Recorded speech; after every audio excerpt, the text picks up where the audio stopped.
Hola amigos de la salud, ¿cómo están ustedes? Bienvenidos a una nueva edición de Hola Salud Tucumán. Hoy, como siempre, tendremos la presencia de 4 profesionales hablando de 4 temas totalmente distintos referidos al mundo de la medicina, pero con una particularidad, la forma fácil de entender la medicina. Hablaremos para que usted entienda y comprenda las cuestiones más básicas, sobre todo las patologías básicas que tienen que ver con el cuidado y la prevención en salud. Hola Salud Tucumán. Comenzamos.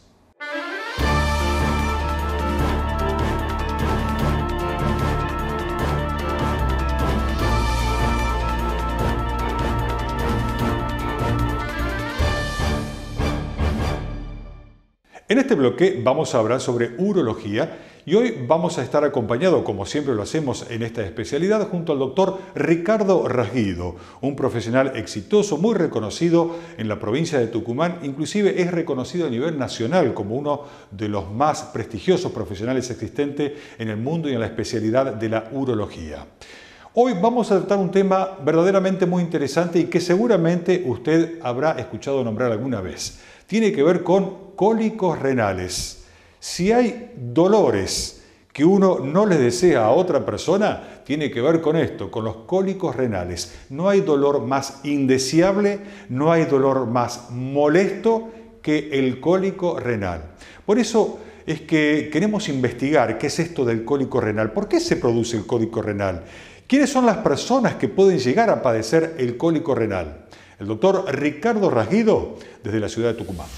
Definimos como cólico renal una serie de signos y síntomas que producen una molestia realmente importante en el paciente. Y dentro de esos componentes del cólico renal está el dolor. Es un dolor intenso en la región lumbar que se irradia a la región genital, donde el paciente, por el mismo dolor, le genera un shock de tal manera que comienza con sudoración, con náuseas, con deseos de defecar, y ese dolor puede durar desde segundos hasta varios días.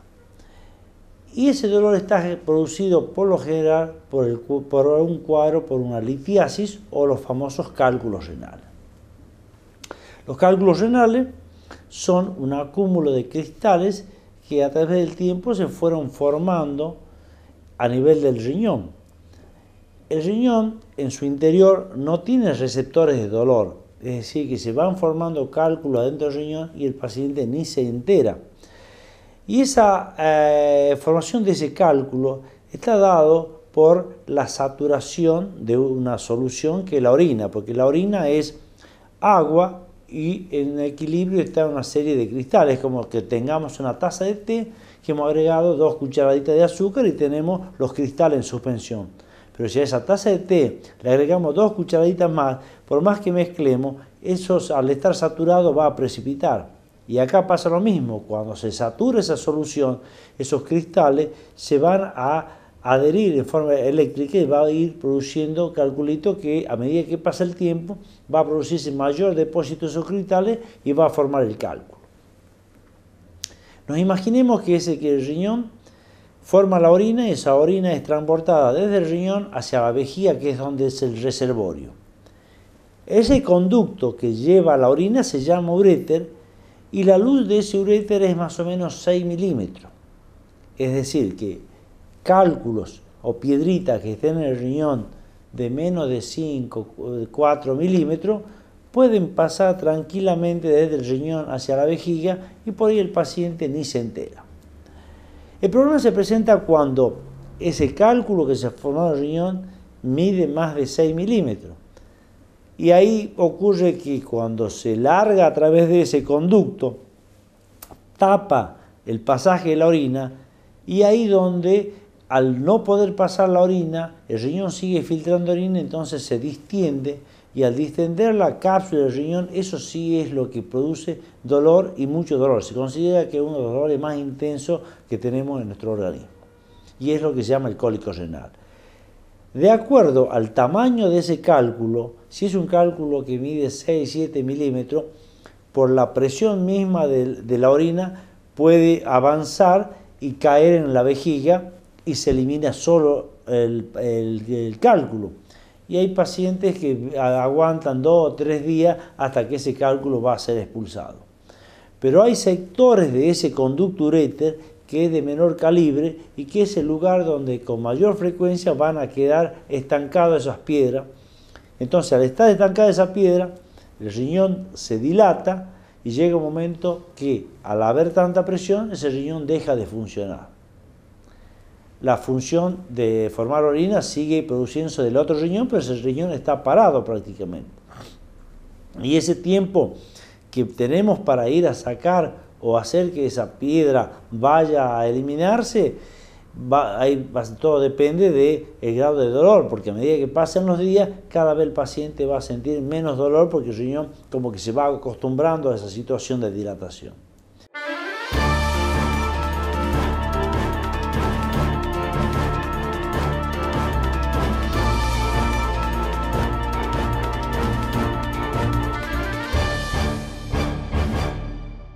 En este segmento vamos a hablar sobre varices. La especialidad de la medicina que atiende los problemas de varices se llama flebología.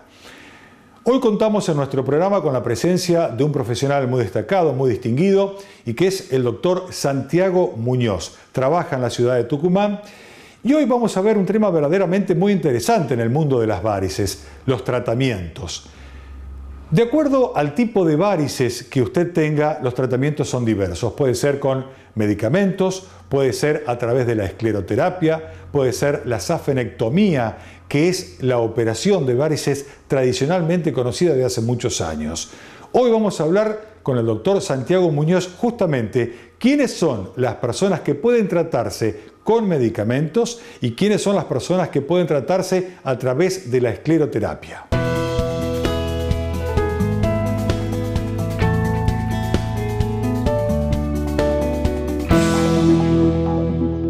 Tenemos que pensar algo. Cuando viene al flebólogo, no curamos, nosotros tratamos, mejoramos. O sea que nuestra función va a ser mejorar la calidad de vida del paciente. Un paciente que está en la casa y dice, a la noche me duelen muchísimo las piernas, no aguanto, tengo pesadez si me hinchan. La función del flebólogo, ¿cuál es? Es mejorarla. Que ese paciente tenga una mejor calidad, que llegue la noche y no se le hinchen tanto los pies, que no le duelan, que no sientan pesadez. Y para esto nosotros vamos a utilizar diferentes tipos de tratamientos. Lo primero que tenemos que saber, que pese a que los flebólogos tienen que ser cirujanos, nuestra primera tendencia es ser lo mínimamente invasivo. ¿Qué quiere decir esto? Comenzaremos con tratamiento médico, que es lo fundamental, donde más del 50%, 70% de los dolores de pierna lo vamos a resolver. Hay medicamentos muy buenos, no necesita entrar al quirófano un paciente. Y son medicamentos naturales. Pasaremos después, en el caso de que uno no lo pueda, a aumentarle otro tipo de tratamiento que son la esclerosis. Esta esclerosis, las inyecciones esclerosantes, hay de dos tipos. Una inyección esclerosante, como la gente dice, es secarlo al vaso. Nosotros producimos una reacción, pero en definitiva lo secamos. Ese esclerosante nos sirve para todas las varices en sus diferentes tamaños. Desde la más finita a la más chiquita, como las arañitas, donde una sola inyección puede borrarme varias ramas y me va blanqueando la pierna, que uno anda espectacularmente en la parte de estética, sobre todo, a resolver enfermedades y patologías más grandes en aquellos pacientes en los cuales no lo puedo ingresar al quirófano o no lo desean. Entonces, para esto, hoy en día se utiliza la esclerosis de grandes vasos o la ecoesclerosis, que es guiada por un ecodoppler, en la cual prácticamente es imposible errarle a la vena. Y con esto producimos una oclusión de la vena para que tenga una mejor calidad de vida el paciente en el futuro, evitando la cirugía. Ahora supongamos que no hay manera de poder llegar a esto, que hay que resolverlo. Pasamos al tercer escalón, que vamos a la parte de cirugía. La mejor cirugía es la que perdura durante años. Más de 100 años tiene la cirugía de fleboextracción de la safena, que es una de las cirugías más grandes y amplias que está diseminada por todo el mundo. Dentro de esa cirugía, que es un poco traumática, pero que tiene muy buena respuesta y muy buena evolución en el paciente. ¿Y por qué nosotros vamos a hablar de este tipo? Porque el ecodoppler a nosotros en la parte quirúrgica nos va a dar un mapeo de la pierna.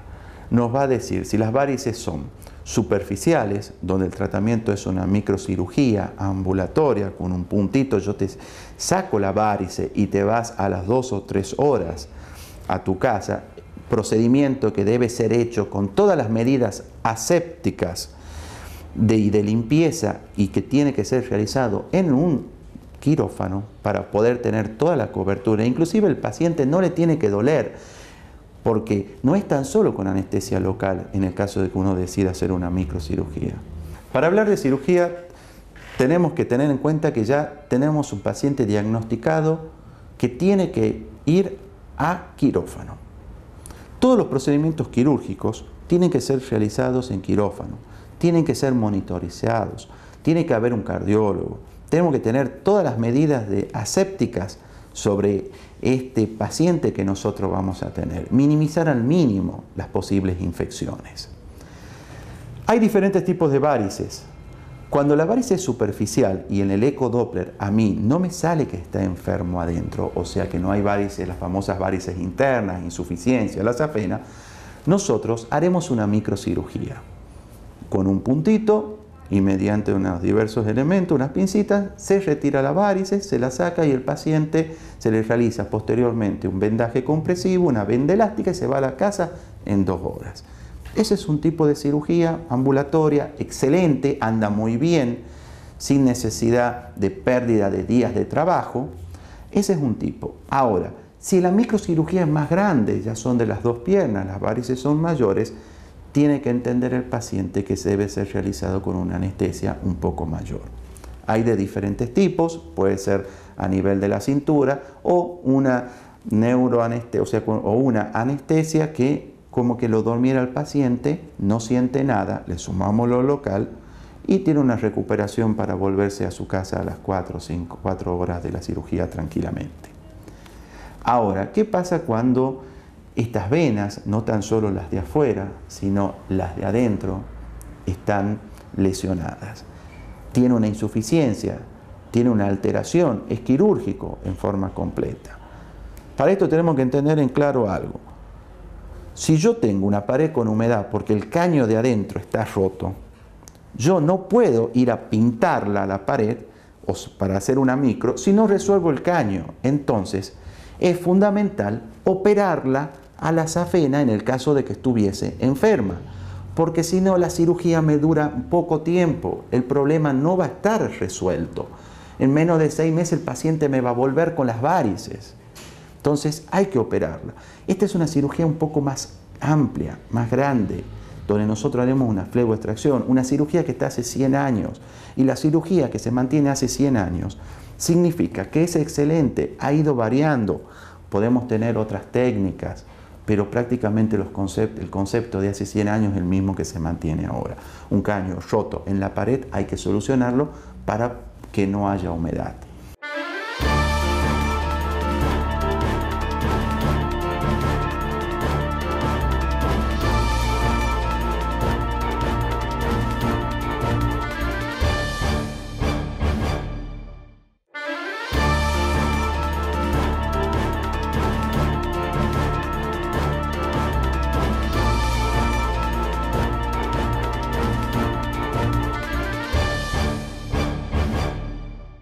En este bloque vamos a hablar sobre oftalmología y hoy lo hacemos en compañía del doctor Ignacio Lischinski, un profesional muy reconocido en la ciudad de Tucumán que tiene una institución oftalmológica muy importante.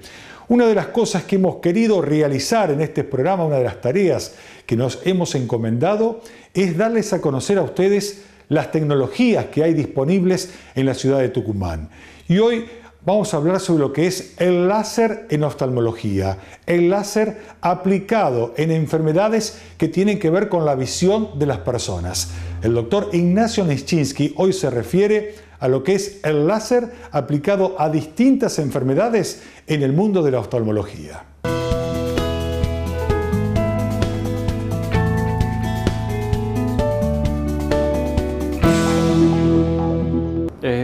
El equipo de láser que tenemos aquí consiste en está adaptado a una lámpara de hendidura. La lámpara de hendidura es nuestro aparato con el que trabajamos todos los oftalmólogos, donde el paciente va a estar ubicado en esta posición. El operador o el médico va a estar sentado en este lugar. Y todo este implemento que tiene acá en la parte superior del equipo es lo que va a hacer que el láser que tenemos en este lugar, la consola, a través de esta fibra óptica, lleve la energía y sea disparada dentro del ojo. Esto tiene un espejo bastante complejo que permite que aquí desde este lado uno pueda hacer movimientos muy precisos, viendo con el microscopio que magnifica toda la imagen y poder disparar exactamente en la zona que uno quiera disparar dentro del ojo, ¿sí? Donde haya lesiones, donde haya hemorragias, donde uno tenga que hacer el tratamiento periférico, en un desgarro, en un paciente diabético o en una trombosis que uno tenga que hacer un tipo de tratamiento específico. Lo que vamos a hacer con el paciente es colocarle normalmente una lente.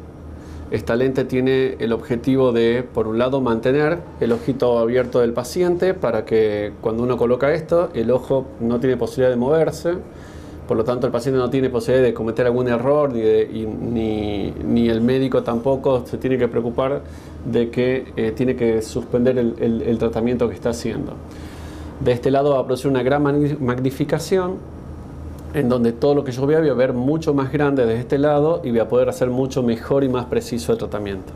Tenemos diferentes tipos de lentes. Si uno va a hacer un tratamiento integral del ojo con una fotocoagulación o si vamos a hacer un tratamiento más específico de la mácula, va a haber diferentes tipos de lentes que vamos a usar en cada ojo para hacer el tratamiento adecuado. Acá vamos a tener una consola. Este equipo en especial es un equipo muy particular porque nos permite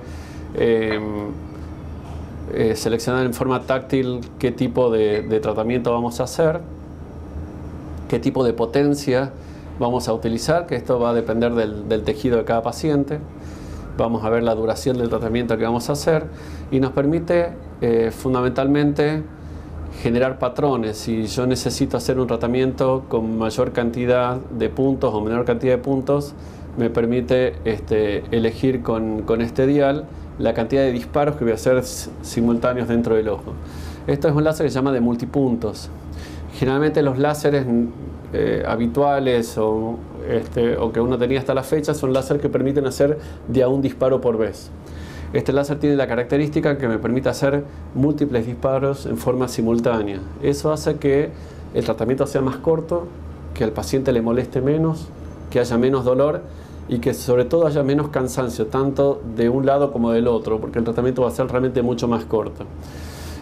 Uno va a poder elegir diferentes tipos de patrones según quiera fotocoagular o según quiera hacer algún tipo de tratamiento circular alrededor de una lesión.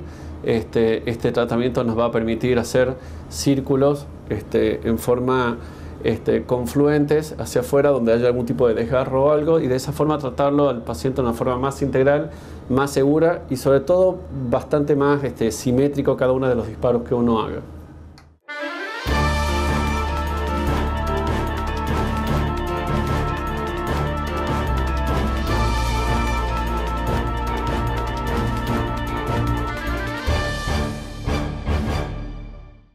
En este bloque vamos a dirigirnos nuevamente a aquellas personas que son hiperobesas y a no deprimirse, a no bajonearse, porque esto tiene solución.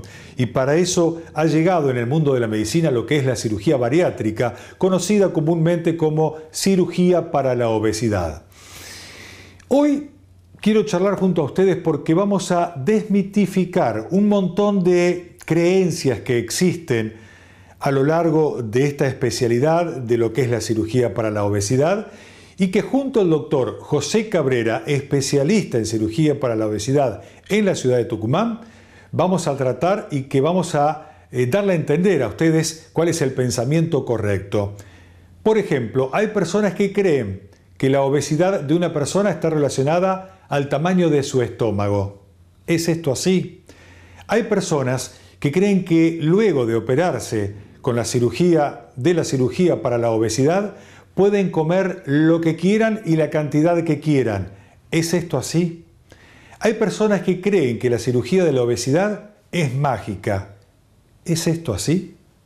El doctor José Cabrera, especialista en cirugía para la obesidad que trabaja en la ciudad de Tucumán, hoy se refiere al tema. Es muy importante aclarar que la cirugía bariátrica es un nombre muy genérico, es un nombre global. Cirugía bariátrica son las diferentes técnicas quirúrgicas o operatorias que se emplean para modificar el tubo digestivo y gracias a esas modificaciones lograr cambios en el funcionamiento que permitan controlar la ingesta alimentaria, lo que vamos a comer, muchas veces y otras veces no, la absorción de los alimentos, cómo los vamos a asimilar, cambios hormonales, metabólicos, que van a terminar desencadenando y dando lugar al resultado final de todo esto, que es el control del peso y de las enfermedades asociadas a la obesidad misma. Muchas veces hay pacientes que asisten a la primera consulta con información de gente conocida que se operó, con información que ve de internet, con información que ve de programas televisivos, ve los resultados sorprendentes y cree que justamente la respuesta a este tipo de patología es mágica, que la cirugía es entrar al quirófano, salir de allí y mágicamente bajar de peso y que se va a hacer exactamente lo mismo que antes y voy a dejar de ser obeso, voy a dejar de sufrir las patologías que tenía previamente. La cirugía no es mágica, la cirugía es algo muy concreto, muy objetivo, que lo que hace es modificar el tubo digestivo, generar cambios anatómicos, cambios en el funcionamiento, eso va a generar que coma distinto, que asimile distinto a veces los alimentos y de esa manera cambios en el metabolismo van a ayudar para que se vaya resolviendo esta patología, se pierda peso, mejoren las enfermedades asociadas a la obesidad misma. Pero el cambio no es mágico, el cambio es muy concreto y requiere un compromiso del paciente con la cirugía, con el cuidado posoperatorio y también preoperatorio, para que estos resultados se mantengan en el tiempo y para tener el mayor estado de salud, que justamente es por lo cual se llega a este tipo de procedimientos. Hay pacientes que preguntan si la cirugía cura realmente la obesidad y la realidad es que, o a veces la pregunta es si sufren de obesidad porque su estómago es más grande que la de otras personas, la de otros pacientes. La realidad es que la obesidad no es consecuencia del tamaño gástrico, del tamaño del estómago.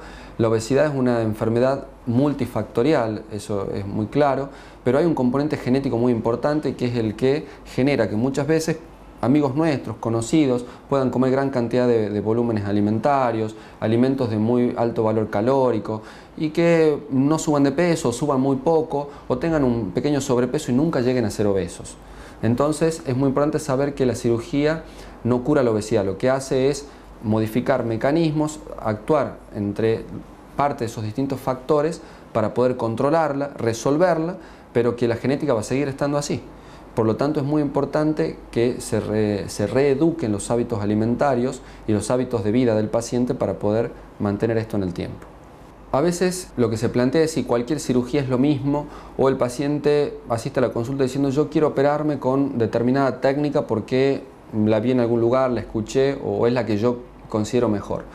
La realidad es que la cirugía bariátrica es una cirugía muy estandarizada, con altos niveles de calidad en cuanto a lo que el tiempo fue demostrando que da resultados exitosos. Por lo tanto, el criterio en elegir una técnica u otra, si bien uno eso lo va a charlar con el paciente, lo va a dialogar, no es una decisión arbitraria, pero siempre tiene que ser guiado por criterios científicos. La cirugía bariátrica no es una cirugía en la cual yo voy a elegir porque me parece que puede ser un procedimiento mejor que otro, sino que hay estándares para elegir una técnica u otra que uno los debe, repito, consensuar con el paciente, uno debe tener, llegar a recibir el consentimiento de quien va a ser objeto de esta cirugía, pero siempre guiado por criterios científicos, no por preferencias, simplemente.